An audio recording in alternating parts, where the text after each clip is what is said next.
Again, thank you all for attempting to social distance. We do appreciate it. It's our first meeting that masks aren't mandatory. Again, if you have been fully vaccinated, if you have not been vaccinated, please, or fully vaccinated, please wear a mask, or if you feel more comfortable, please feel free to wear a mask. The video of this meeting is being broadcast on cable television, YouTube, and will also be available on Facebook and posted to the village website.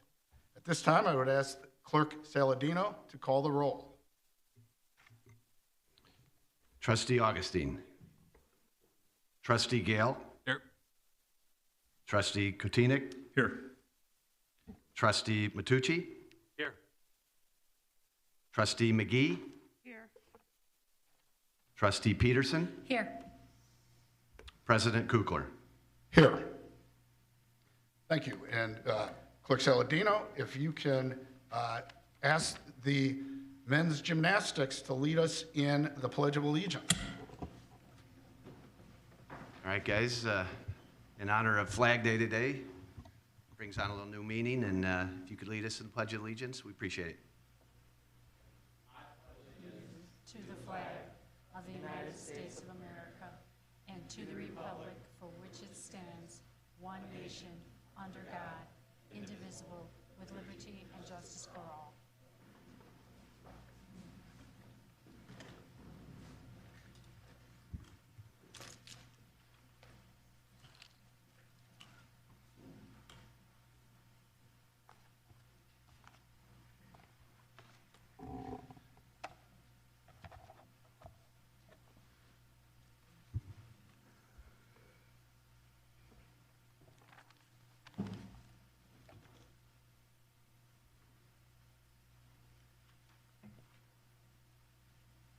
I have two exciting announcements today, and several others that aren't as exciting.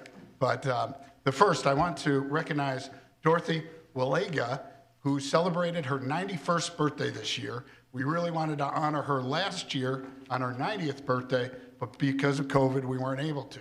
So we want to make sure that we recognize Dorothy. She's a 30-year resident of Grange. She's been active as a parishioner in St. Cletus. She's very positive interactions with all of her neighbors. She's a true asset to our community, and the board wishes her a very happy birthday on her 91st. And I know her son and daughter-in-law, and I believe grandson are here to accept our recognition. So if we could give a round of applause to Dorothy.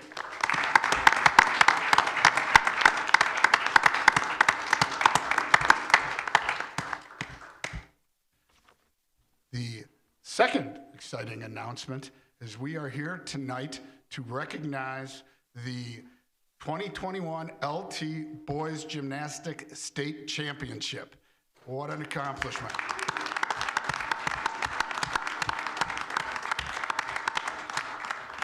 Coaches Sam Zeman and Tom Hummel are here, and they really have, were the glue for the team, so I think we should recognize them first with an applause.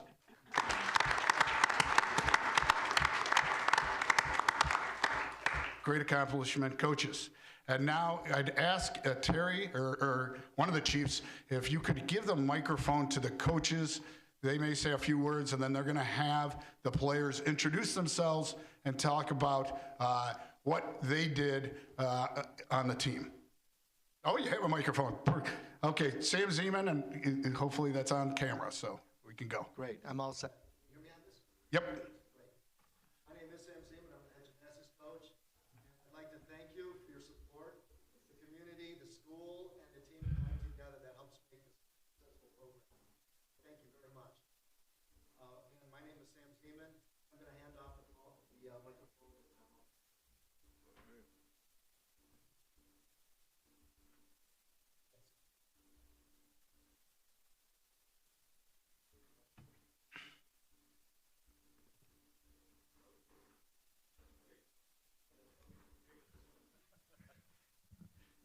Can you hear me? Okay, I'm Tom Hummel. I'm one of the assistant coaches. I'm Dylan Brunel, class of 21, and I competed still rings. Gentlemen, if you could stand so people on the camera can see you as well. I'm Connor Cahill. I just graduated and I competed on parallel bars.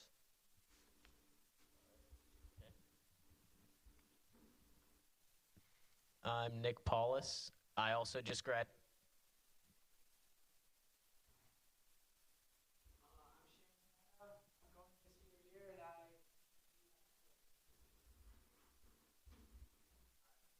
Ben Taylor, I'm just a senior. I competed on all 6 events. I placed third in the state on skill ring and horizontal bar, and I was runner-up on parallel bars, floor exercise, and I was also runner-up in the all-around. And I was also named senior gymnast of the year. I'm Will Taylor. I'm Ben's brother. Class of 2024 at state, I competed all events except for rings, and I qualified for rings and all rings. I'm Nick Peterson, class of 2024, and I was the team manager. I'm Randy Yonan. I was a junior, and I competed pommel horse, high bar, and vault. I'm Alan Harris.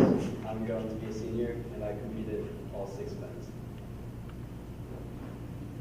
I'm Matthew Adler. I was a freshman last year, and I competed all around. I'm Roman Manu. I competed high bar, floor, vault, and pommel horse, and I was a freshman.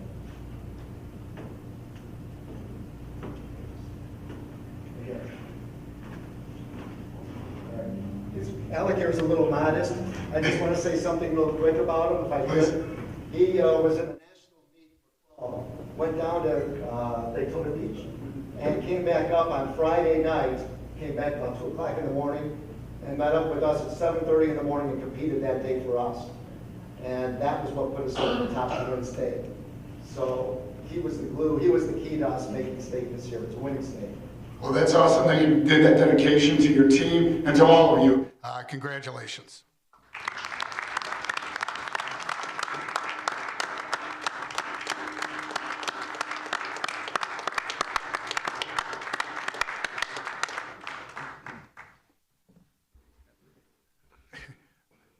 Best of luck, and Clerk Saladino hopes that you guys are going to be in the pep parade, so that would be wonderful. Thanks again, and your efforts are recognized and appreciated by not only LaGrange, but I know all the other suburbs that feed into LT. Best of luck in the future. As Clerk Saladino said, today is Flag Day. I had the honor a week ago of doing the introduction for the Field of Honor. I hope all of you were able to see it, maybe walk through it. There were 500 flags in Denning Park that were put on with an opportunity to sponsor and purchase those flags. The organization, the Field of Honor co-chair was Eugenia Callison, who's a 30-year resident of LaGrange, and she really brought that event from Naperville. It was a wonderful event, and so I do want to acknowledge her efforts, and it was a truly wonderful for anybody who could participate. Again, in that, I would say to anybody who served in the Army, today is the 246th birthday for the U.S. Army. So congrats to anyone that served or serving in the Army or has served in the Army. Moving on the President's report, we have some boards and commissions.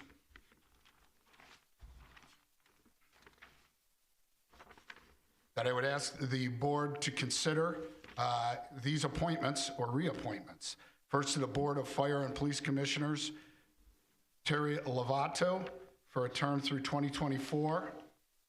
I'm going to read them all and then ask if anybody wants to abstain, and then ask for a Clerk Saladino to run a voice vote. On the Community Economic Development Commission, Carolyn Dillon, Tom Cassidy, Mike Buttron, James Janeski, Steve Palmer, and John Janowski. On the Design Review Commission, Kurt Wisthoff. On the Fire Pension Board, John Peterson, husband of Peg Peterson. Plan Commission, Suzanne Mosher and Dave Schwartz. Police Pension Board, Andrew James. And Zoning Board of Appeals, Mike Finder, Liam Bresnahan, Bridget Sheehan. Peg? I'm going to be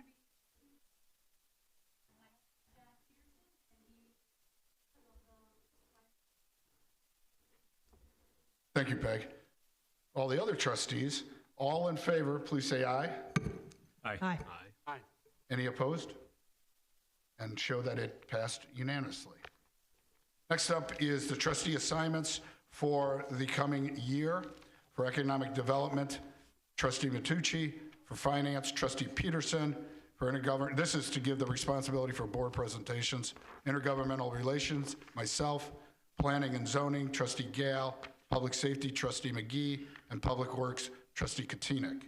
As far as liaison assignments, Community and Economic Development Commission, trustee Matucci. Design Review Commission, trustee McGee. Environmental Quality Commission, trustee Peterson. Plan Commission, trustee Kutinik and trustee Augustine. Zoning Board of Appeals, trustee Gale. And these positions will become effective at the conclusion of tonight's meeting.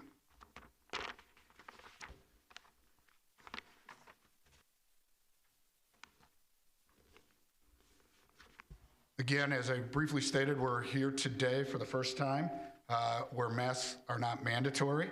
That's due to Illinois entering phase 5, Illinois restored.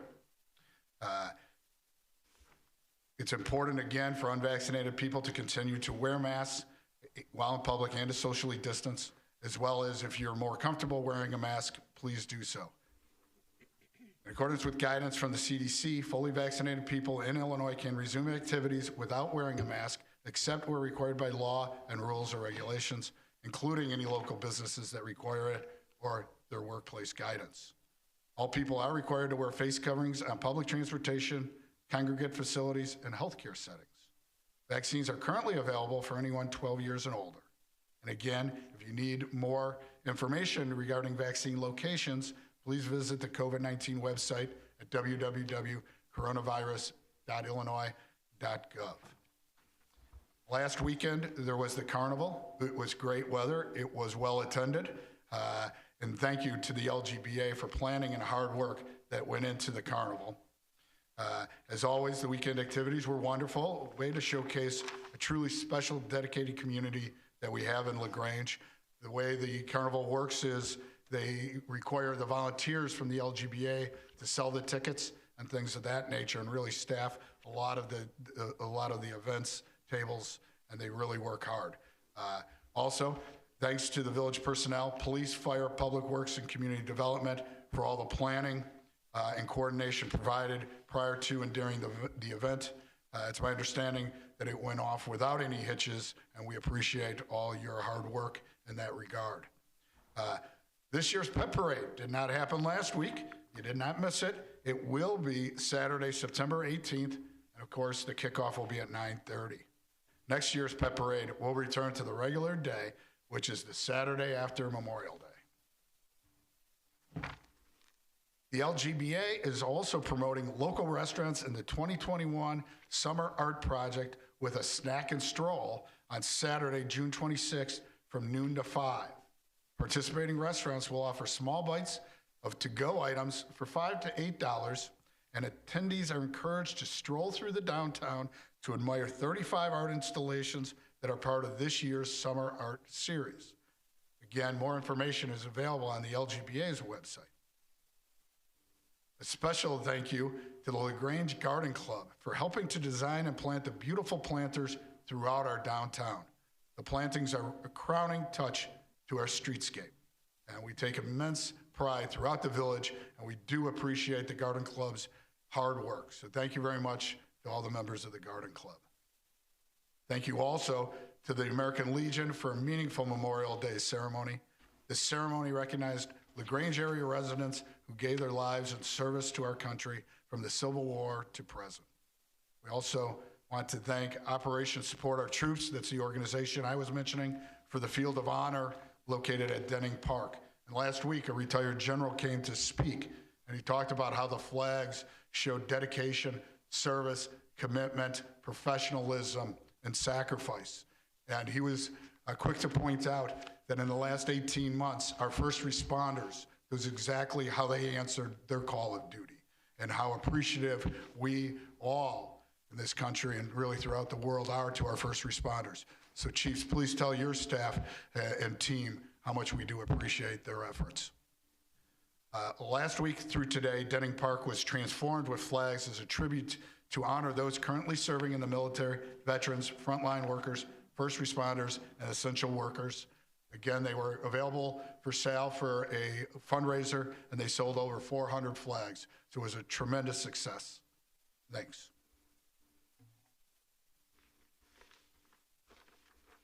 And I believe that concludes the President's report.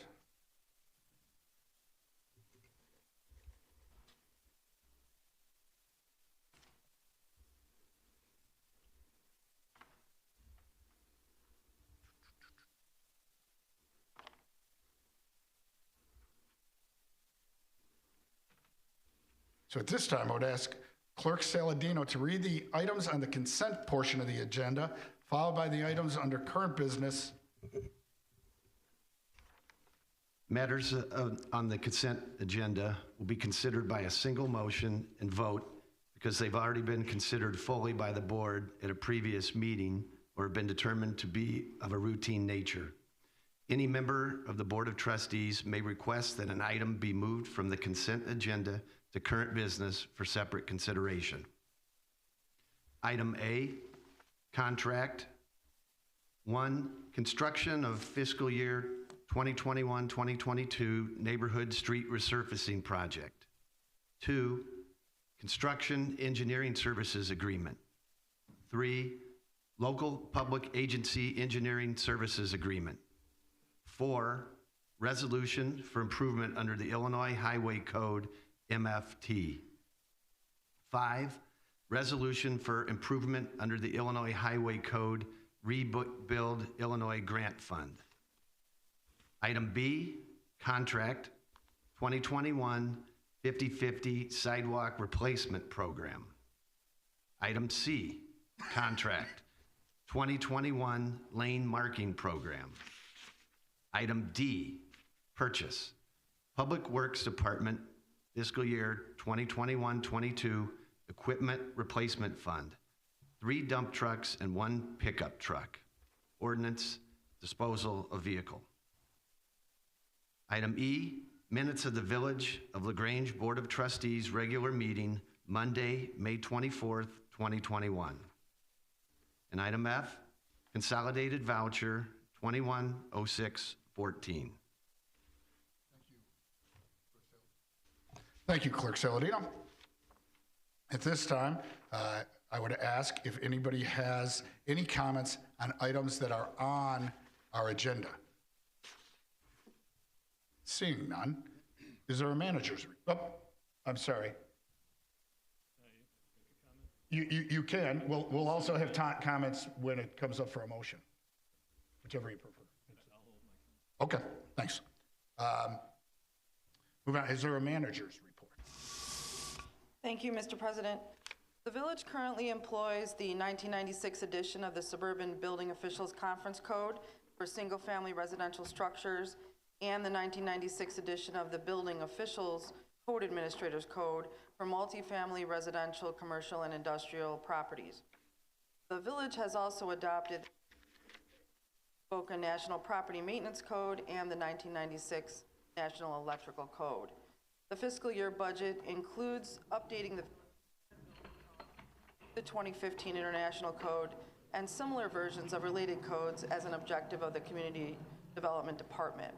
Information regarding the proposed building code amendments was provided to the village board at the March 13th, 2021 budget workshop. Staff has been informally advising contractors and developers that frequently do work in LaGrange about the proposed amendments. However, the next step in the process is to formally solicit feedback from the public. Therefore, the purpose of the presentation tonight is to provide the public and the village board with additional comments and questions are invited from the village board and public prior to the village board's planned consideration of the proposed amendments at the July 12th village board meeting. At this time, if acceptable to you, Mr. President, I would like to turn the floor over to Charity Jones and Mike DeLillo to begin the presentation. Absolutely. Thank you, Charity and Mike. Thank you. I appreciate a few moments of your time today during the meeting to provide a brief overview of the Building Code Update project. So as Manager Peterson mentioned, each year in our budget, we adopt key objectives for the village's departments, and one of the key objectives for the community adopt 2015 International Building Code and similar versions of related codes.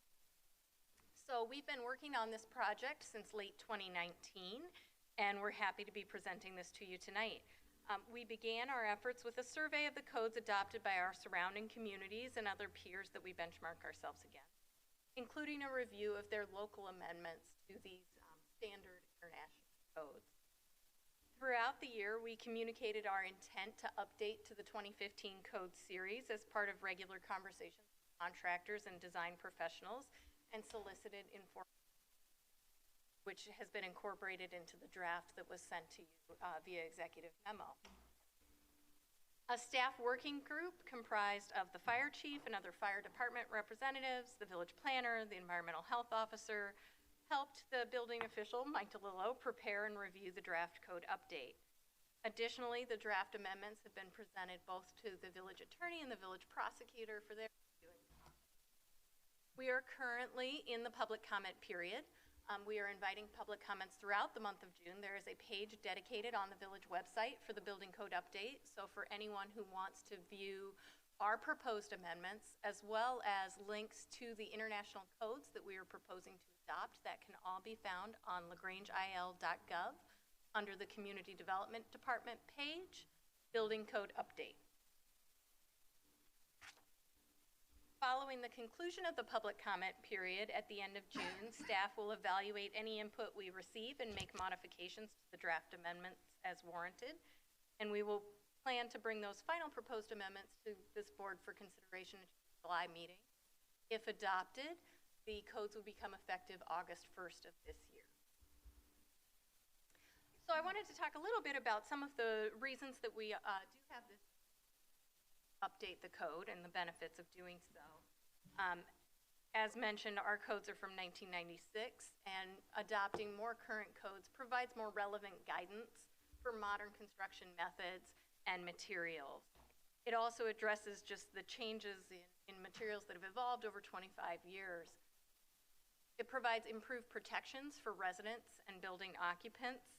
As you can see on the far side of the table is the stack of our current codes. On the side of the table that's closest to you are the international codes that we are proposing to adopt. So just by virtue of the difference of the height of the two stacks, you can see how much more detailed the new are. All of that additional nuance provides for better protection for our residents, occupants of our many businesses.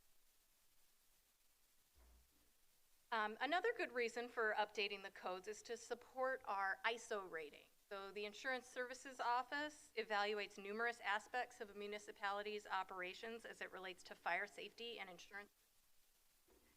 And although the majority of that rating is really based on our water system and fire services, our adopted building codes do contribute to that overall ISO rating. Because our codes are so old, we are getting no credit for the building codes. Ease of use is another reason that we're looking to update the codes. We frequently field calls from design professionals and builders who are very unfamiliar with our 1990s. This is evidenced by a lot of our more recent plan development.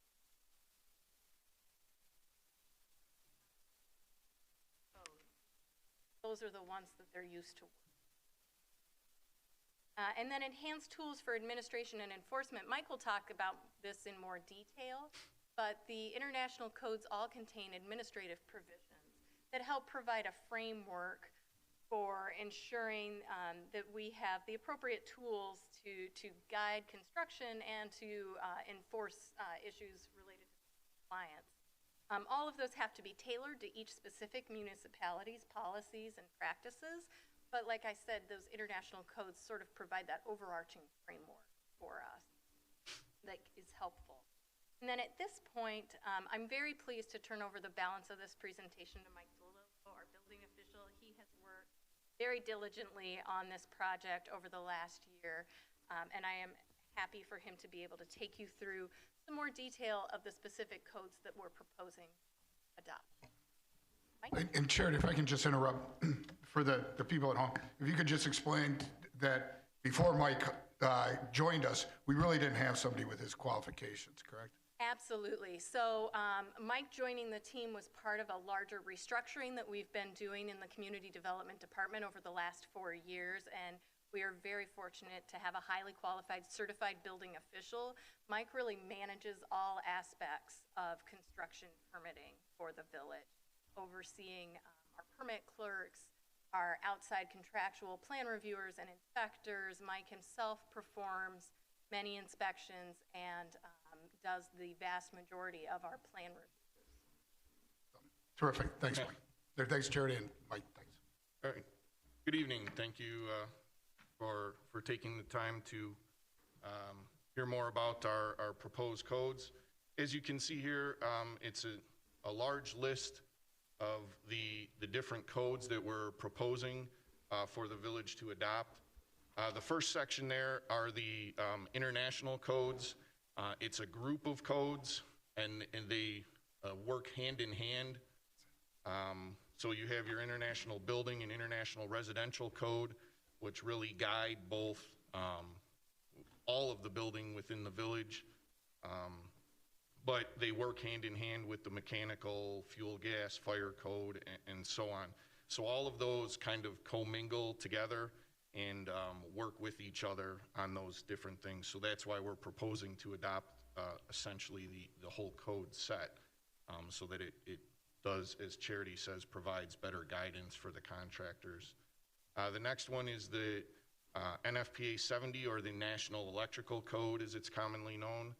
This is just a newer version. We do have the 1996 National Electrical Code currently, so we are proposing to go to the 2017 National Electrical Code. Again, there's been a large change in the 25 plus years since we're updating the code. Requirements for ground fault, arc fault, tamper resistant outlets, things of that nature that have changed throughout the years. Unfortunately for electricians, they do find it much easier to work in LaGrange right now because they don't have to do all of the many things that are required in the newer codes. So they like the ease of working, so that's going to change for them, but it'll be better for our residents. It'll be much more protection for them. And then the last 4 codes are state mandated codes. The state requires that we adopt these codes, and we're just proposing to list them as the current edition. So therefore, when the state eventually updates those, we don't have to, or I should say you don't have to take any further action because we've adopted the current edition, or the village has adopted the current edition.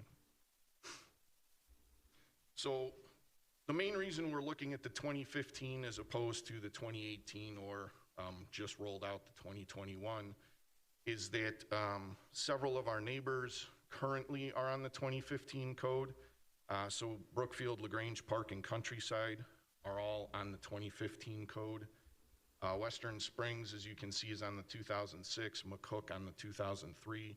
So they're a few years behind, but they are still within the international code series. So one of the reasons that we can do this is eventually we could, kind of partner with our other local communities. If we're on the 2015 together with Brookfield and LaGrange Park and Countryside, we could work together to make that leap to the, maybe even the 2024 to stay within that code cycle to get the maximum benefit from our ISO points. So if, that's a discussion that we're hoping to have with our other local communities at some point. One of the other good things about going to the 2015 is if we do ever encounter some gray areas in the code, the ICC will offer clarification or interpretation of those codes, so we can rely on the ICC, the writers of those codes, to help with interpretations when we have issues in gray areas with the contractors. As Charity mentioned earlier, the 2015 code was a standard used for many recent planned developments, such as Mason Point down the road here. Some other prior developments used the 2012, but again, they came to us and approached us and asked, you know, can we utilize these newer codes because of the better quality of construction for, you know, the people that they're selling their homes to or building their buildings for.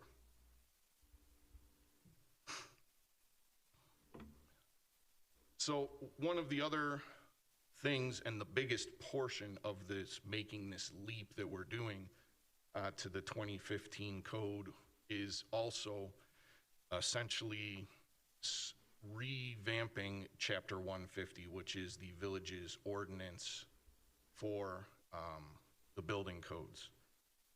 So we're proposing numerous amendments and essentially a comprehensive update to Chapter 150. The first portion of that is the administrative provisions, which include construction site management, and those are sections 150.01 through 14 and 150.17 through 20. So the administrative provisions govern how the building permits are applied, how they're applied for, how they're issued, our village's standards governing construction operations, such as hours of construction, construction site maintenance, things like that. So what these amendments help do for us is they bring these administrative provisions of the code into alignment with administrative sections of the Icc Codes and also current village practices and policies that we've been utilizing within the building department for several years. So as was stated earlier, we don't have a lot of administrative backing when we're trying to enforce some of the provisions of the current Chapter 150, and this provides some of that backing for us in enforcement-wise. The section on local construction regulations for elevators, drainage, and grading requirements. These sections are local requirements for construction unrelated to state or international codes. The only real change is in the elevator section, where we just clarify the size for accommodating fire department stretcher. Everything else in those two areas is current language brought over from the 150 that is in effect today. The next sections, 21 through 31, is the actual Icc codes governing all the different types of construction. This uses the standard language from those codes, and then we put in those amendments to tailor the construction requirements to our climatic conditions and our policies and practices. And we'll talk about a few of those amendments in just a minute. And then the last portion, the last couple portions, the state of Illinois codes, again, no amendments. Those are state codes. We're just proposing the language that they're a current edition so that it doesn't have to go before you when the state makes changes. And then the fee schedule, and at this time we're not looking at making any changes to the fee schedule.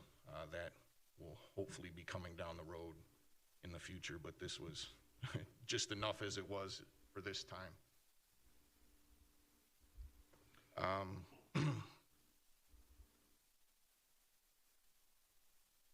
Okay, so on the next one, looking here, the Building Board of Appeals. So some of these are the key amendments that we're looking to do that we wanted to bring before you and highlight for your, for you to look at. So the Building Board of Appeals does exist in our current code and has for some time, but it rarely meets. The last known time that we could find that it met was back in the early 90s. So the Icc codes do include establishment of an appeals body in their standard administrative provisions. Due to the infrequency of the meeting of this Building Board of Appeals, staff is recommending that the Building Board of Appeals be comprised of members of the ZBA, the Plan Commission, and the DRC, since they meet regularly and have a full complement of appointees. The next one is the existing building code. Right now, that is not one of the codes that we have. Overwhelmingly, a majority of the construction that occurs in LaGrange is to existing buildings, close to 99%. So this provides clear direction to us and also to the contractors on what the requirements are. The IBC, or the International Building Code, and the International Residential Code both include provisions for modifications to existing buildings, but their principal focus is on new construction. So the International Existing Building Code is dedicated to those existing buildings, and it also has a large section for historic buildings, which would apply for a lot of the LaGrange area. So the International Existing Building Code's approach is generally to require all newly constructed portions of buildings comply with the latest adopted code, but only requires changes to existing portions of a building if it involves a life safety risk, which is consistent with our village practice now.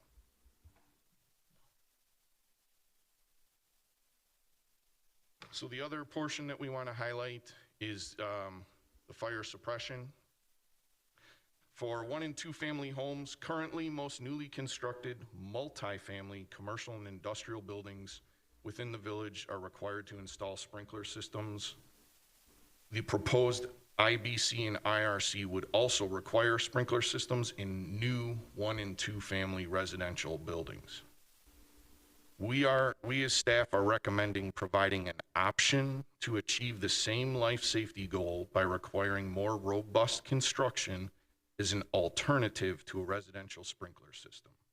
So if a builder chooses to eliminate fire sprinklers from their plan, we recommend that they be required to utilize dimensional lumber, so non-engineered or pressboard type lumber, in all areas of the construction, and thicker fire-rated drywalls in all areas of emergency egress. Most of the homes in LaGrange are already constructed. New homes are constructed to these standards, so it's not really deviating from the typical construction that's occurring right now with new homes. This construction meeting these standards will provide time to exit a home under fire conditions that's comparable to a residential sprinklered home, but at a less cost to the builder and the resident. So that's our single family proposal. For multifamily and non-residential, both the 1996 BOCA and the 2015 International Building Code provides some exceptions based on use type in combination with maximum occupancy or other building characteristics that allow construction without a sprinkler system. Our proposed amendments remove all exceptions and require sprinkler systems to be installed in all new commercial, industrial, and multifamily buildings. These proposed amendments are consistent with the approach taken by LaGrange Park and Western Springs, who also require all new buildings to include a sprinkler system. So those are our fire suppression key amendments. And that's all I have for you. I'd be happy to entertain any questions. Charity as well. Mike, thank you very much. Charity, thank you very much, and the whole team, Chief Avra also. Trustees, any questions for Mike, Charity, or John? Trustee Gale. Thank you. So Mike, actually this was for you, and I think you just answered it, but for single family residences, are the options that we're going to make available, so you don't need sprinklers, you do the more robust construction, is that comparable with the surrounding communities as well? No, actually, our surrounding communities, Western Springs, LaGrange Park, and Brookfield all require single family homes be sprinkled with no exceptions. So this just, But again, a lot of the construction that occurs in those areas aren't already as robust as we have, so this, you know, is kind of an alternative for cost. Okay. Trustee Matucci. Hey, Mike, one of the things you mentioned was when you do partial additions, the new area will be required to be to the new code, meet all new requirements, and that the existing areas will go to the existing code, save for life safety issues. So what would be some examples of what those are? Well, it would mostly be in the commercial setting, but if you had, you know, an outdated egress area, so adding more doors, let's say, for example, the theater. If they were to redo the theater, you know, I know they did a large, back in 2009 or something. When they split it up, they put more doors in the back. So even if they weren't doing construction in the theater area itself, maybe they were redoing the concession area, but there weren't doors for every theater exit. We could require them to add exit doors, something like that. So. Thank you. Sure. Trustee Agassi. Thank you, President Kugler. Same question about residential fire sprinklers. We say staff is recommending providing an option to achieve the same life safety goal with the robust construction. Yes. We're doing that to provide builders a less expensive alternative. And how are we weighing that against the impact of not having sprinklers? You know, what kind of discussion happened before we decided to provide this option? Do we feel really strongly about the data with the options as weighed against the sprinkler system? You know, how do we come about this decision to provide the option? Because I would think that most builders would take the option. Right. So there's I don't want to say, I guess, a misconception about the sprinkler system. So commercial sprinklers are designed for life safety as well as property preservation. Residential sprinklers are only designed for life safety. So you can have a residential sprinkler system and your home could still burn to the ground. They're designed basically to give you time to get out, because builders are using, you know, press board and a lot of materials that, you know, are manufactured and engineered and glued together, and under heat conditions, the building just collapses. So that's what sprinklers do in the residential setting. And in using dimensional true lumber with 5/8 drywall, which is, you know, a thicker, stronger drywall in areas of egress, we're providing that same time frame for the people to exit the building. And realistically, I would say even without the sprinklers, I mean, and the fire department does a great job, so the house wouldn't burn down anyway, but with the stronger construction, you probably wouldn't see as big a collapse even in a non-sprinklered single-family home that you might see in a sprinkled, engineered home. Okay, and you mentioned the fire department. Did we talk with the chief about that when we were coming to this conclusion? Did you have any opinion on this one way or the other, Chief Evra?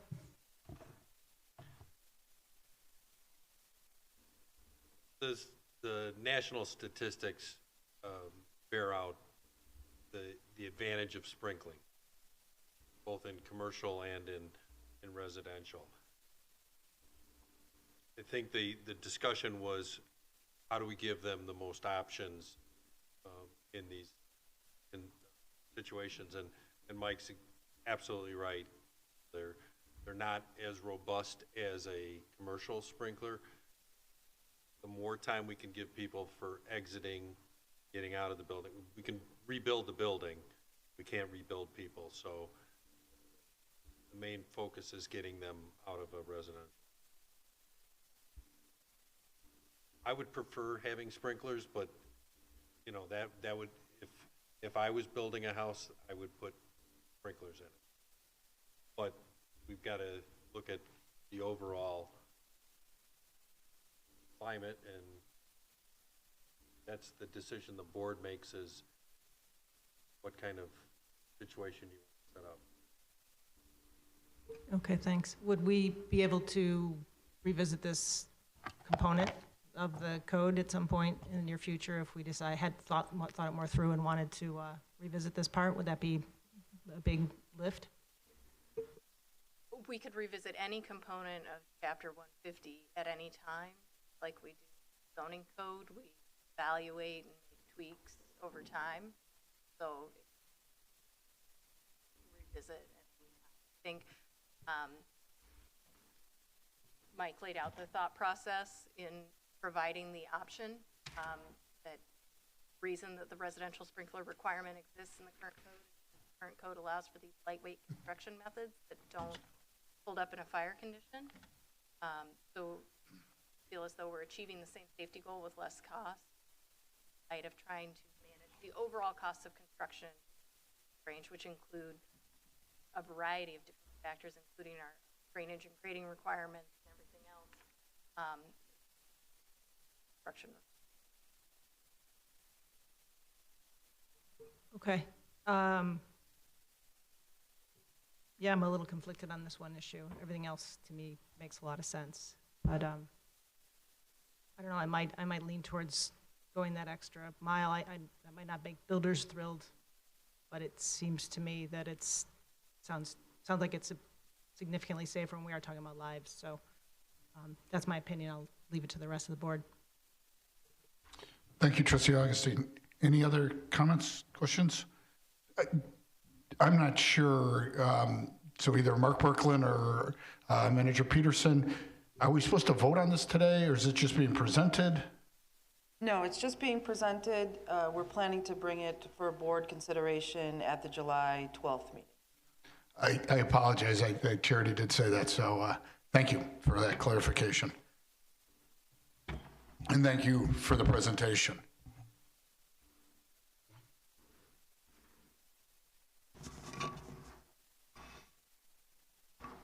Andre, does that complete the manager's report?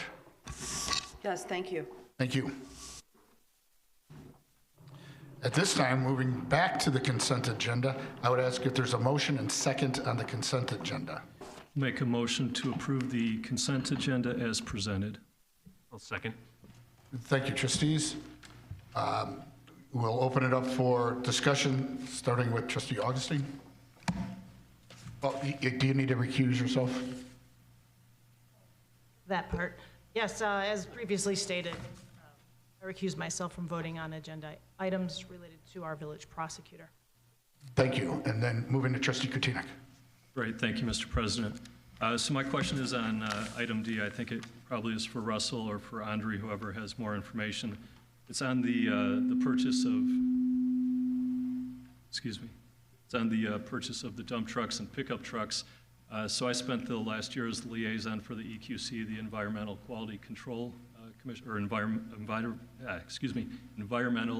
Quality Commission. And part of their mandate or pillars is to look at hybrid or electronic vehicles as we replace them in the village. So Russell or Andre, maybe you could talk a little bit to the process of how we evaluated those components or options as we make these vehicle replacements in the village. Yeah. So we took a look at all the trucks, and right now we actually use DEF fluid in some of our trucks right now, and then I'll elaborate on the eco-friendly trucks. The DEF fluid is a liquid that we pour in our diesel trucks, in the diesel gas, so actually it'll burn, kind of environmental friendly right now. So that's all they have for us right now. So with the eco-friendly trucks, we checked with Ford to see what they had out there for.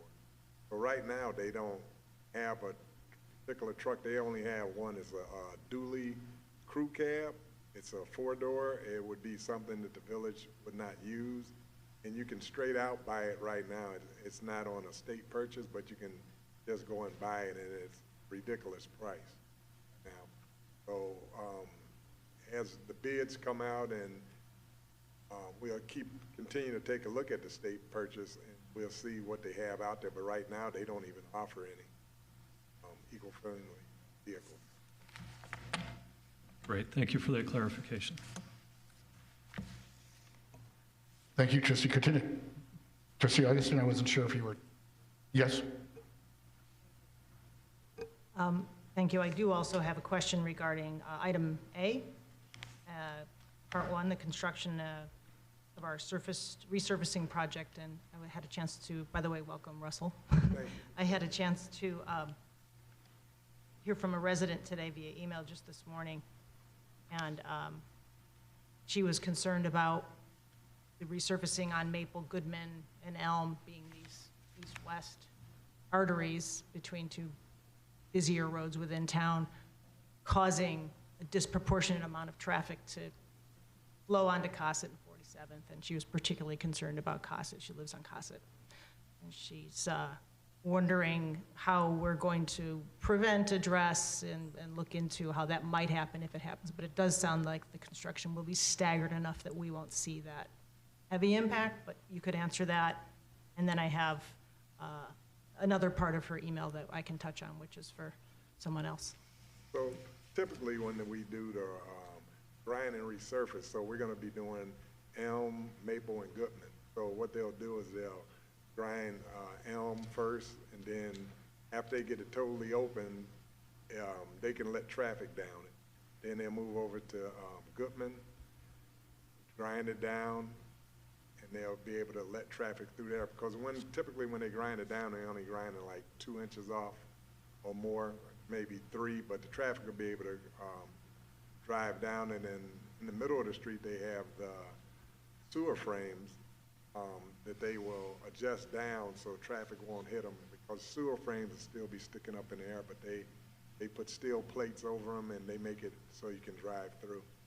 So when they get them all grind down, then they'll, we'll hand notices out and let residents know when we'll come through, resurface everything. But to your question, all the streets should be passable.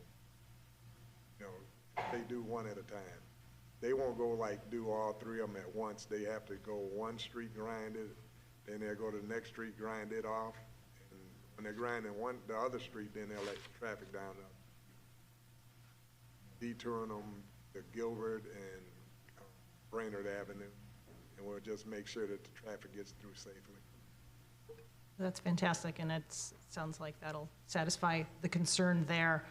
The other part of this resident's concern was, given that she might see an increased flow down Cossett, she noted that I guess I'll just use her words, Cossett Avenue is certainly a little heavier traffic street than many, especially with 2 schools, but to funnel additional traffic to those streets all at once seems less than safe, so we've handled that. She said, as this is a done deal, it is my hope that the police will be vigilant about traffic enforcement on these 2 east-west streets. As a resident of Cossett Avenue, I am obviously quite concerned. The speed at which police cars drive on Cossett during an emergency is of particular concern, and as that will often be the route that they take to get across town, I would also request that police monitor their need to drive 40 or greater miles per hour in a residential area while they're also enforcing traffic regulations for the general citizen drivers. There are children here. So she was concerned at the rate of which some of our officers may be coming down our streets, which is very valid. And so I thought I would ask about that, and also ask, what is our policy that our officers would use to allow themselves to really step on it and go at an unsafer, quicker speed.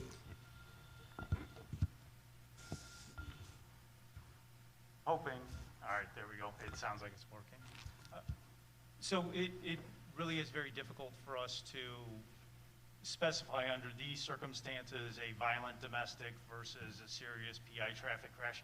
It's very difficult for us to drill down that far. What is much easier for us to do is to stress the reasonableness of our officers' response, and that if it is during the daytime when children could be present, that it does not make sense for them to be driving in excess of 40 miles an hour. So that's definitely something we can take back, and I'll be more than happy to share the details of that email, the specific points that are raised with our officers, because it's probably one of those things that our officers tend to lose sight of, that when they do get that emergency call, they focus on getting there as quickly as possible so that they can render aid.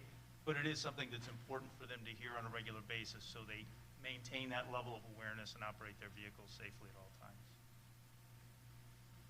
Thank you very much. Absolutely. Thank you, Trustee Augustine. Any other? Trustee Gale. Thank you, President Kukler. All this, it's not quite related to Part A of the consent agenda, but the discussion of roads got me thinking of a couple of questions myself in preparation for tonight. And one was, Andre can probably handle this, but I figured we should all hear it. The first was, it got me thinking about 47th and East Avenue. I know that intersection has been discussed in an area where future work is expected, and I kind of lost track of where that was at. So Andrea, could you update the board on what's happening at that particular intersection? Sure. So IDOT is planning on improving the intersection of 47th and East Avenue within the next 2 to 5 years of their proposed highway improvement plan. And they're indicating that most likely it would be mid to the later end of that 2 to 5 year period. The project is generally going to include upgrading the intersection from a stop condition to a signalized intersection, some enhanced pavement markings, and also some enhanced pedestrian improvements given the nearby park and recreational facility. And then to the extent you know, if you know, are they waiting for any further action, like for funding, or is it just sort of in their hopper and happen when it happens? It's my understanding that the funding for the project has already been programmed. That's why it's in their 5-year plan. I believe that the majority of the funding, or all of the funding, is coming from the Joliet Road settlement funds that were provided some years ago. Thanks, Andre. And then turning to Chief Cates, on that same intersection, you had sent me an email with some information about the number of accidents at that intersection. In your experience, just broad picture-wise, would you say that's one of the higher accident areas within the village? In general, don't worry about it, it's not a big deal. What are your thoughts on that?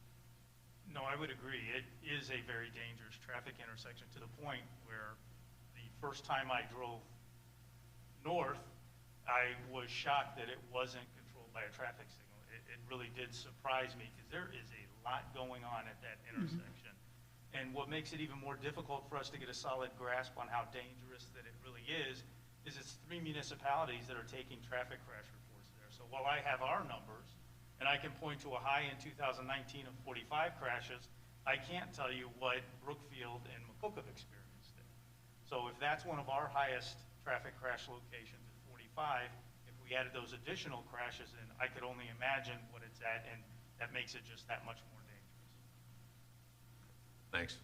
And I know I hope everybody's bearing with me. I know we're off the topic a little bit, but I did get a resident question about the intersection of 47th and Brainerd about the intersection lighting, and this is a question for Russell.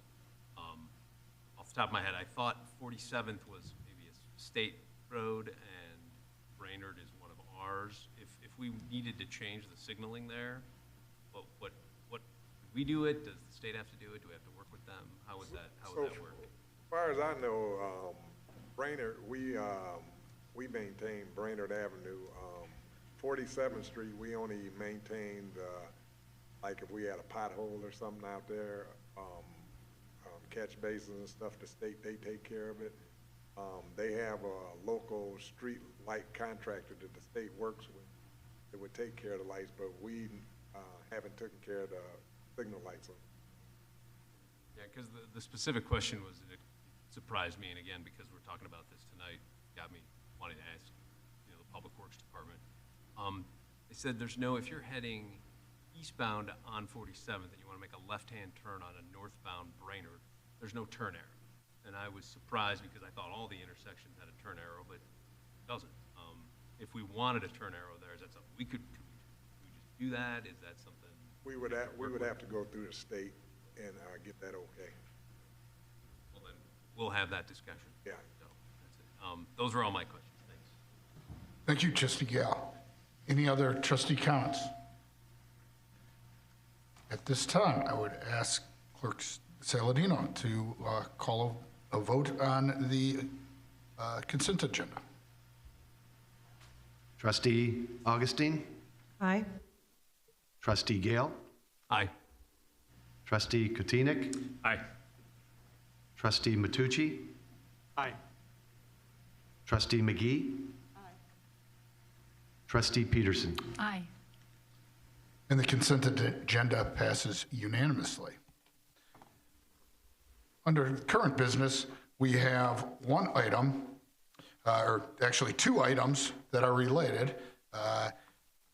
The first is involving the outdoor seating for restaurants, as well as temporary use of parking spaces and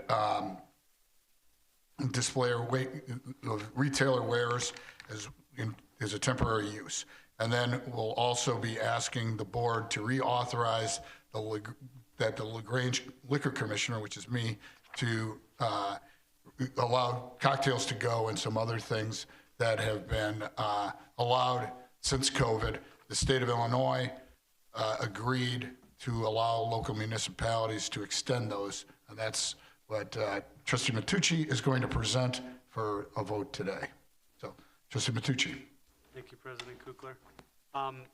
So, as you just summarized,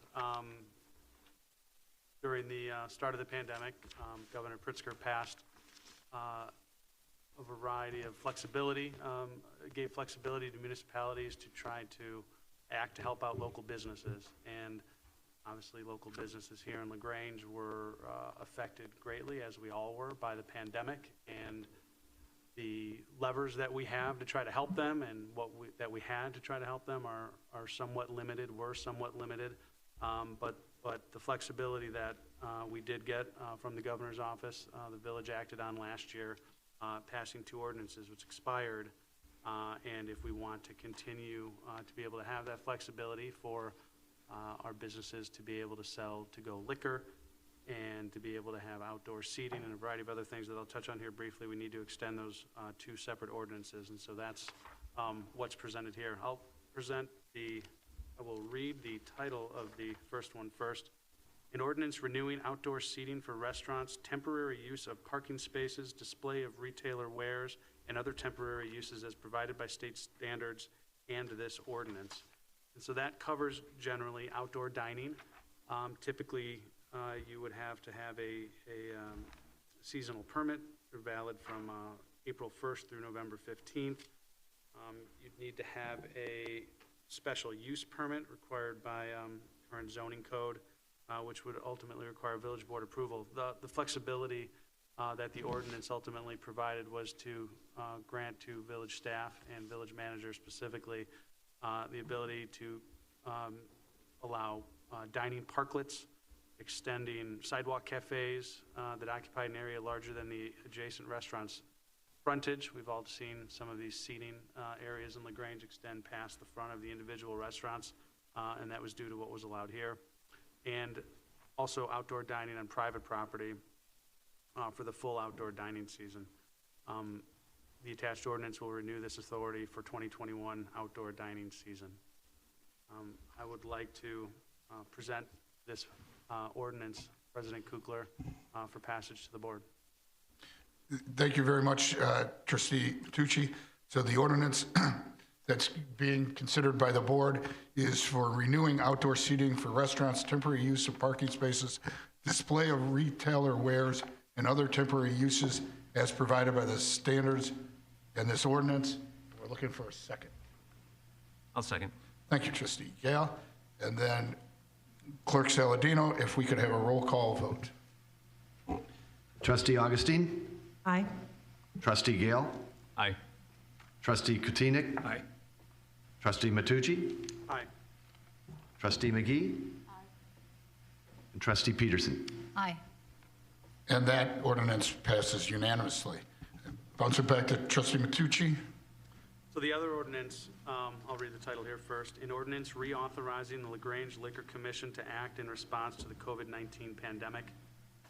This one is very straightforward. The ordinance specifically allowed the liquor commissioner, President Kukler, to issue to-go permission and extend the deadline for license payment deadlines and waive penalties for late payments as well.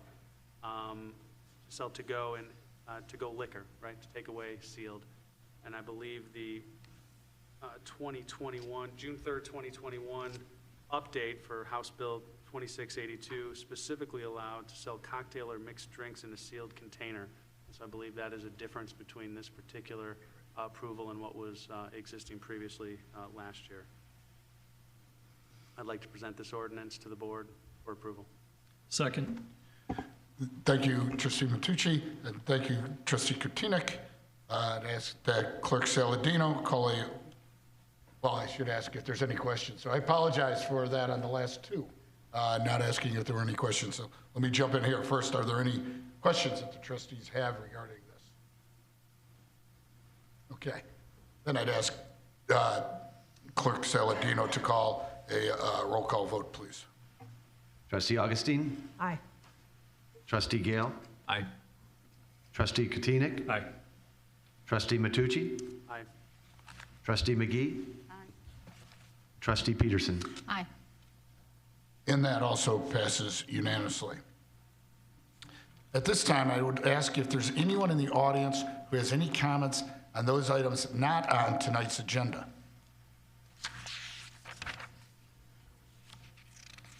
Seeing none, I would move to ask if there's any trustee comments. Trustee Kutinek. Thank you, Mr. President. Recently, an 8-year lawsuit between Lyons Township Treasurer's Office, the LTTO, and LaGrange, or the LT High School District 204 was settled.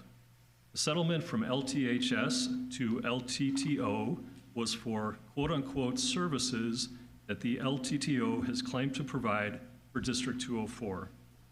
And while the LTTO claimed that they were due about $5 million for services, the court ruling was in favor of LTO for a fraction of that amount at about $800,000. So a little bit of background. So why is District 204 engaging with the LTTO? It's because the school districts in Cook County are not allowed to separate from township treasurer's offices. In fact, this is the only case in Cook County, and this is only the case in Cook County and has been the case since 1960. This only exists in Cook County for the past 60+ years. Many school districts feel that these services that the LTTO provides are unnecessary, redundant, yet they are obligated to use the LTTO and pay them fees. And what are these fees? These are taxes that are paid by the taxpayers in the school districts, including those in Western Springs Elementary 101, LaGrange District 102, LaGrange District 105, Highlands District 106, and Pleasantdale District 107.